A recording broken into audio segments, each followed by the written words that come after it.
তাদের ঘাটের পূজার জবামালা ভেসে আসে মোদের বাঁধা ঘাটে।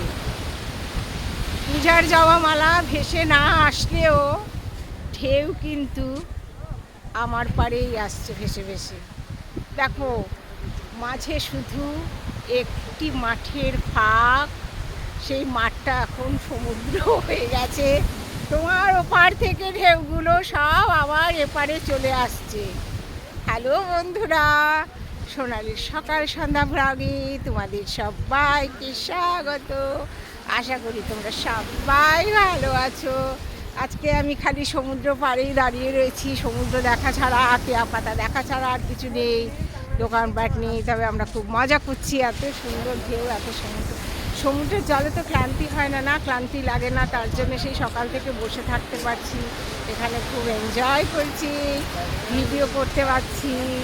দেখো কোনো ক্লান্তি নেই। অন্যান্য জায়গাতে ঘুরতে গেলে তাও ক্লান্তি হয়, আমি সমুদ্রে এত ভালোবাসি যে আমার কখনো ক্লান্তি বোধ হয় না।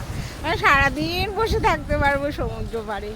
আমার ছোটো ছোটো ব্লগগুলো তোমাদের কেমন লাগছে জানিও, আর লাইক করে শেয়ার করে সঙ্গে থেকো। ততক্ষণে সুস্থ থেকো। দেখা হচ্ছে নেক্সট ভিডিওতে। Tata, bye bye.